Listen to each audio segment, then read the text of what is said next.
Project penguatan profil pelajar Pancasila dengan tema apa? Gaya hidup, Berkelanjutan. Dengan topik pengelolaan sampah. Organik. Bersama saya, Alia Putri Lesmana. Saya Nur Sabila Fitra. Saya Sinta Yulianti. Saya Marsani Suwateria. Saya Fajar Rahman.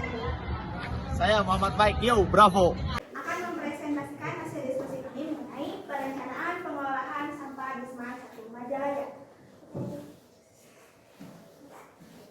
Ini foto saat kami mengidentifikasi tempat-tempat di mana ada sampah dan lain-lain. Pokoknya begitu. Oke, kenapa sih harus diadakan pengolahan sampah? Karena yang tadi ya, menurut survei hanya sekitar 40-50% kebersihan Semarang 1 Majalaya ini yang masih terjaga, dan sisanya ini masih terbilang kotor dan banyak sekali dipenuhi oleh sampah organik seperti dedaunan, sisa makanan dan lain-lain, serta banyak sekali sampah anorganik seperti plastik-plastik ya. Oke, intinya sumber-sumber sampah di Semarang 1 Majalaya itu ada apa aja? Ayo, Fai. Yo. Per kelas biasanya menghasilkan 1 kuintal sampah dan 1 hari, dan cara pengolahannya itu ya dibakar. Dan kantin 1 kantong trash bag, dan jenis-jenis sampahnya ada sisa makanan dan plastik bekas. Kalau sisa makanan diberikan lagi, kalau plastik bekas dibakar. Lalu koperasi sekelas sehari menghasilkan 1 kantong trash bag, dan jenis sampahnya ada plastik bekas makanan dan sisa makanan. Yang plastik bekas makanan dibakar, sisa makanan diberikan, dan ada juga kardus yang harus dijual. Ada juga 1 lagi pedagang di depan sekolah. Perharinya bisa menghasilkan 150 cup plastik dan 200 kantong plastik. Dan cara pengolahannya dibakar. Jadi kebanyakan sumber sampah di sini mereka belum tahu cara pengolahan yang benar. Sebenarnya kalau dibakar kan akan menjadikan polusi ya, sehingga harus ada yang namanya pengelolaan yang lebih efisien lagi. Alur pengolahan sampah. Alur pengolahan sampah ini yang kami diskusikan itu, pertama, buang sampah ke tempat sampah sesuai dengan jenisnya, yaitu kan ada anorganik, terus organik sama B3. Tapi kan sekarang di tempat sampah kadang banyak yang di mana-mana, jadi kayak yang harusnya di anorganik tapi kayak dimasukin ke organik kayak gitu, sehingga harus dipilah kembali juga menjadi organik, anorganik serta B3. Kalau organik biasanya kita tuh ingin kalau organik itu jadi pupuk kompos lah kayak gitu. Terus kalau anorganik seperti botol ini bisa dijual kepada pihak-pihak yang membutuhkan. Harus ini bisa dijual kepada siswa-siswa, misalkan banyak praktek-praktek prakarya kan kayak gitu, itu bisa dijual kepada siswa-siswa ataupun bisa ke pihak yang membutuhkan. Terus plastik-plastik bisa dibakar, tapi kita memikirkan dibakar ini adalah sebuah teknologi, nanti akan dijelaskan oleh Alia. Dan sampah B3 yang kayak berbahaya ini kebanyakan kayak bahan bangunan seperti paku-pakuan ya, biasanya banyak di sini. Nah biasanya ini untuk B3 ini kita memikirkan untuk gimana kalau bisa kita dipilah lagi. Ada yang kan paku-pakuan dan lain-lain bisa kita lebih dipilah lagi dan diberikan kepada pihak pusat pengelolaan. Oke. Teknologi pengolahan sampah anorganik gimana sih Alia? Jadi teknologinya itu, jadi sampah plastik yang sulit diolah itu dibakar di tempat khusus gitu. Terus si hasil pembakarannya kan bentuk abu. Terus jadi teknologinya itu si abu sisa pembakarannya dibuang ke kolam khusus gitu yang jauh dari sumber air, jadi nggak mengganggu air bersih. Jadi itu jadi khusus untuk buang abunya aja. Terus jadi sisa si abu-abunya itu, sisa si asapnya itu difiltrasi lagi udaranya supaya pas keluar ke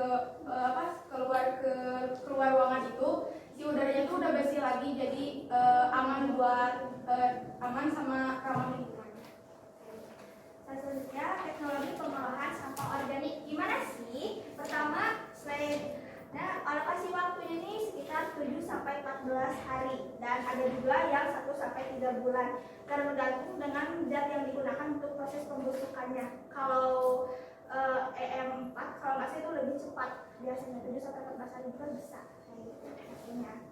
Terus alat dan bahan, di sini alat bahan kami mencantumkan alat bahan langsung beserta anggaran biaya dan jumlah barang yang diperlukan yang akan dijelaskan oleh Mas Nisfa. Untuk pembuatan buku kompos itu pasti memiliki alat dan bahannya. Alat dan bahannya itu ada pertama bioaktivator atau bisa menggunakan M4 yang harganya itu rata-rata kisaran 50.000. Jumlah barangnya 1 liter itu cukup untuk 1 ton sampah organik. Lalu ada sampah coklat. Sampah coklat itu seperti apa? Sampah coklat itu seperti daun-daun kering, bubuk kayu, pare, sisa padi dan lain-lain. Lalu ada sampah hijau. Sampah hijau itu seperti sampah rumah tangga, sisa-sisa makanan dan lain-lain. Setelah itu ada ember dan tutupnya. Ember yang baru kira-kira itu harganya 25.000. Kita butuh 1 buah. Lalu ada penyaring sayur 15.000. Setelah itu ada sarung tangan kebun jika tangan kita tidak ingin kontak langsung dengan sampah-sampah ini. Jadi kita memakai sarung tangan kebun yang kisaran harganya 15 sampai 20.000 satu pasang. Lalu ada gunting dan pisau. Gunanya apa? Yaitu untuk menggunting atau mencacah sampah-sampah hijau rumah tangga agar menjadi lebih kecil, agar mempermudah proses pembusukan. Itu biasanya harganya kisaran 10.000 dan jumlahnya masing-masing 1. Lalu ada tongkat pengaduk, itu bisa memakai kayu biasa ataupun penggaruk kebun yang tapi memiliki harga yang lebih mahal, jadi memakai kayu juga bisa. Next ada gunting, harganya itu 5.000 satu buah. Lalu keran 5.000 satu buah. Itu tuh untuk apa? Untuk mengeluarkan air yang ada di kompos itu. Lalu ada selotip keran untuk menempelkan kerannya, misalnya harganya 2.000. Jadi total jumlah seluruh harga barang-barang tersebut yaitu 242.000. Sekarang langkah-langkah itu terdiri dari 2 ya, ada pembuatan ember sebagai media pembuatan kompos dan ada juga langsung ke pembuatan komposnya bagaimana gitu, isi dari embernya. Bagaimana sih caranya? Nata Fauzia sama Nusa bilang. Yang pertama, lubangi sebesar tepat keran beserta sekitar 5 sampai 10 cm dari bagian bawah ember. Dan yang keduanya, masukkan dan letakkan keran menggunakan lem keran atau selotip keran. Ya, selanjutnya ada pembuatan pupuk kompos. Yang pertama, masukkan material coklat sebagai dasar komposer atau kayak yang tadi bubuk gergaji, sekam dan lain-lain. Lalu yang kedua, masukkan material hijau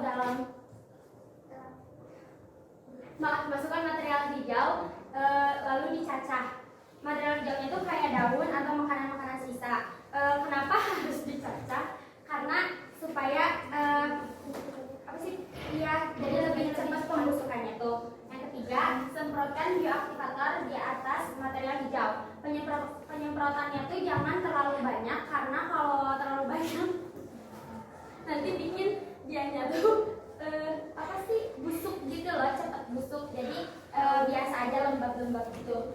Iya, bau juga. Yang keempat, masukkan lagi material coklat yang tadi. Yang kelima, lakukan hal tersebut sampai ember terisi penuh. Nah, itu kan udah penuh. Terus setelah penuh semuanya, itu diaduk dulu sampai semuanya kecampur rata. Yang keenam, terakhir diamkan selama 20 sampai 30 hari. Tidak lupa diaduk setiap 1 minggu sekali.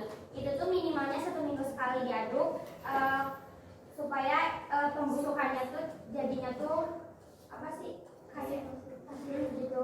Terus kan tadi tuh ada yang di kerannya. Nah, itu gunanya si keran itu dibukain karena nanti pasti ada air yang jadi ada kompos cairnya. Itu tuh harus dibuang, soalnya kalau enggak nanti bikin dia jadi bau busuk. Dan perlu diperhatikan kalau misal material coklat dan material hijau ini perbandingannya 2:1, di mana kalau misal material coklat itu bisa 2 mangkuk, kalau misal material hijaunya 1 mangkuk, jadi 2:1. Dan di mana kalau ini hasil dari ini ada pupuk yang cair dan ada pupuk yang kering. Kalau yang pupuk kering berarti sisa sampahnya itu harus dikeringin lagi. Kalau misalnya yang pupuk cair itu yang cairan tadi yang keluar dari keran. Bauran kegiatan dan perencanaan gaya hidup berkelanjutan pada media sampah organik. Oke.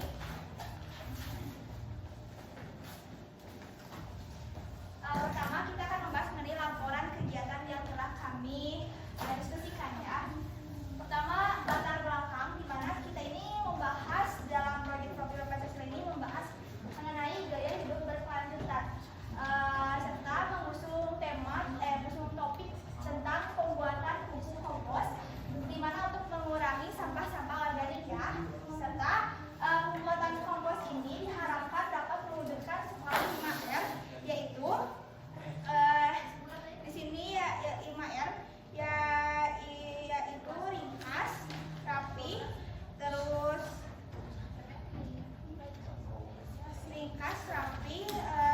rawat, singkat, bersih, dan rajin. Oke, dan untuk mewujudkan karakteristik profil pelajar Pancasila yaitu diantaranya yaitu beriman kepada Tuhan Yang Maha Esa, di mana lingkungan ini harus kita jaga karena kan Allah juga memerintahkan kita untuk menjaga lingkungan. Terus berkebinekaan global, di mana kita ini dalam kelompok pasti berbeda-beda yang namanya pendapat. Jadi dengan adanya perbedaan ini kita bisa bersatu gitu ya. Terus mandiri, di mana kita ini berpikir secara mandiri dan guru hanya sebagai pengawas saja, dan di sini bergotong royong di mana kita bekerja sama untuk menyelesaikan kerja kelompok ini, menyelesaikan proyek ini, serta benar kritis di mana kita berpikir kritis bagaimana upaya kita untuk mengelola sampah serta berpikir kreatif pula. Dan kita juga diharapkan dapat mengelola sampah secara 4R, yaitu pertama ada reduce, mengurangi, terus reuse, memakai kembali, recycle, daur ulang, dan replace, yaitu mengganti. Oke, next, bagaimana sih tujuannya? Jadi tujuannya untuk melakukan kegiatan ini untuk membangun kesadaran siswa tentang pentingnya mengelola sampah organik dan melakukan aksi nyata sebagai solusi terhadap masalah sampah organik. Oke. Sekarang apa sih landasan teori itu? Teorinya apa itu pupuk kompos? Jadi pengertian pupuk kompos adalah jenis pupuk organik yang berasal dari penguraian sampah organik seperti daun. Dan pengertian dari kompos sendiri adalah bahan-bahan organik yang sudah mengalami proses pelapukan karena terjadi interaksi antara mikroorganisme atau bakteri pembusuk yang bekerja di dalam bahan organik tersebut. Terus apa aja sih alat dan bahan yang diperlukan dalam proyek kali ini? Alatnya ada sarung, meluk karung, tongkat, gunting, karpet, dan 2 ember, 2 gelas takaran. Bahan-bahannya 1 liter air, 4 sampah organik, dan gula. Oke. Bagaimana sih cara kerja untuk proyek kali ini untuk pembuatan kompos? Untuk cara kerjanya, yang pertama lakukan air, gula, dan E4 dengan takaran 50:1:1. Dan yang kedua, kemudian aduk hingga bahan-bahan tersebut larut dalam air. 3. Masukkan sampah tomat ke dalam ember. 4. Masukkan sampah hijau ke dalam ember. 5. Lalu tambahkan sedikit demi sedikit tangan EM4 yang telah diracik tadi. Yang keenam, aduk hingga semua tercampur rata. 7. Lakukan poin ke 3 sampai ke 6 secara berulang sampai ember terisi penuh. Yang ke-8, kemudian tutup ember tersebut dan diamkan selama 7 sampai 14 hari. Dan gimana sih hasil kegiatan dari proyek kali ini? Jadi hasil kegiatan dari proyek kali ini, setelah kita mengerti cara membuat pupuk dan mempraktikkannya secara langsung, kita dapat mengerti cara memilah dan memilih sampah dan membuat pupuk kompos. Hasil dari pupuk kompos tersebut akan memberikan hasil berkepanjangan untuk mengelola sampah di SMA N1 Majalaya, serta memberikan keuntungan lain berupa menyuburkan tanah dan dapat dijual. Sekarang perencanaan gaya hidup berkelanjutan. Bagaimana sih perencanaan kita untuk gaya hidup berkelanjutan tentang media sampah organik ini? Yang pertama, menerapkan dan mengedukasi masyarakat, di mana kita akan menerapkan pembuatan pupuk kompos ini di lingkungan masyarakat, dan diharapkan hal ini dapat mengedukasi masyarakat guna mencegah kerusakan lingkungan yang disebabkan oleh sampah